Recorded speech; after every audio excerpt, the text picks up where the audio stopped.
पिता धर्म पिता स्वर्ग पिता ही परमं तपः पितरी प्रीतिमापन्ने प्रियंते सर्वदेवता। आप सभी को मेरा प्यार भरा राधे राधे। आज हम जिस विषय पे चर्चा करने वाले हैं पितृपक्ष के विषय में, श्राद्ध पक्ष के विषय में। भारतीय सनातनी शास्त्रों में ऐसी मान्यता है, इन 15 दिनों में वर्षा ऋतु के बाद भगवान यमराज पितरों को कुछ समय का समय देते हैं और वो पितृलोक से चलकर आते हैं मृत्युलोक अपने वंशजों के पास में, मतलब हम सब के पास में हमारे पितृलोक आते हैं।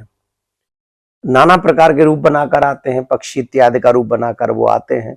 इसीलिए हमारे यहाँ इन दिनों में कौवे को भी कुछ खिलाया जाता है, गाय को कुछ खिलाया जाता है, चींटियों को भी खिलाया जाता है, आदि आदि कई ऐसी बातें हैं।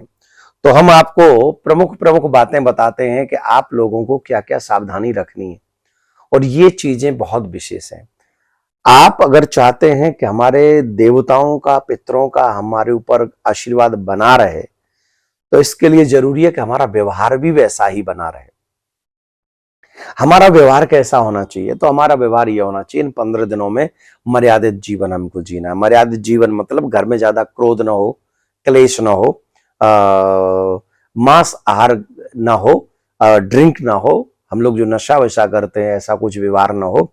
इन सब चीजों से बचना चाहिए हमको। हमारे घर में प्याज लहसुन तक नहीं आना चाहिए इन दिनों में, क्योंकि हर दिन वो आशा रखते हैं कि ये हमें कुछ न कुछ देंगे, ये भावना उनकी रहती है। मतलब हमें अब स्वीकार करेंगे या हमारे लिए कुछ करेंगे, तो कम से कम वो आप जब हमारे यहाँ आए तो वो उनको हमारा घर देखकर उनको बुरा नहीं लगना चाहिए। तो इन चीजों का थोड़ा ध्यान रखेंगे आप सभी लोग।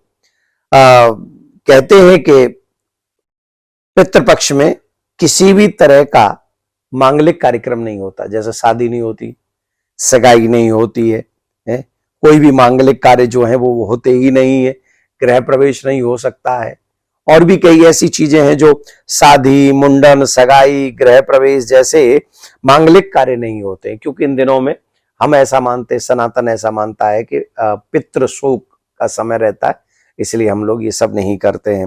और एक और बात आप लोग ध्यान से सुने कि इन दिनों में हमको दाढ़ी सेव इत्यादि कुछ नहीं बनानी, नाखून नहीं काटना है, शरीर पे तेल नहीं लगाना है।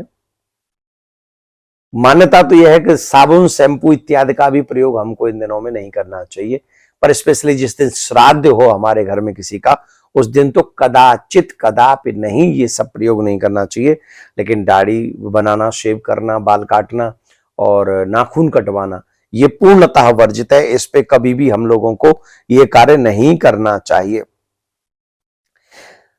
जीव को साल में 2 बार श्राद्ध अवश्य करना चाहिए, 2 बार श्राद्ध अवश्य करना चाहिए। एक तो उस तिथि को जो मुख्य रूप से पार्वण श्राद्ध करने की, जैसे एक तो उसी तिथि को हमको करना है जिस तिथि में उनका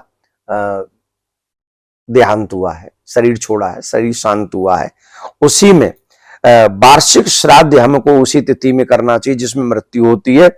और उसी में जब पितृपक्ष में जब वो तिथि आती है तो उसे हमारे यहाँ पर पार्वण श्राद्ध कहते हैं। तो उसमें भी हमें श्राद्ध अवश्य करना चाहिए, मतलब साल में 2 बार ये श्राद्ध अवश्य करना चाहिए। आपको एक और विशेष बात मैं बता रहा हूं, इसको आप नोट करें। नोट क्या है? श्राद्ध में साल्विक अन्नों का प्रयोग ज्यादा करना चाहिए, इससे पितृ प्रसन्न होते हैं, उनसे तृप्ति भी उनको प्राप्त होती है। मैं वो क्या क्या प्रयोग करें श्राद्ध में, ध्यान से सुने। काला उड़द, तिल, जौ, सावा के चावल, गेहूं, दूध से बनी हुई तमाम चीजें, पदार्थ जो हैं, मिठाई इत्यादि जो भी है, मधु, चीनी, कपूर, वेल, आंवला, अंगूर, कटहल, अनार, अखरोट, कसेरू, नारियल, तेंद, खजूर, नारंगी, बेर, सुपारी, अदरक, जामुन, परवल, गुड़, मखाना, नींबू आदि को अच्छा माना गया है।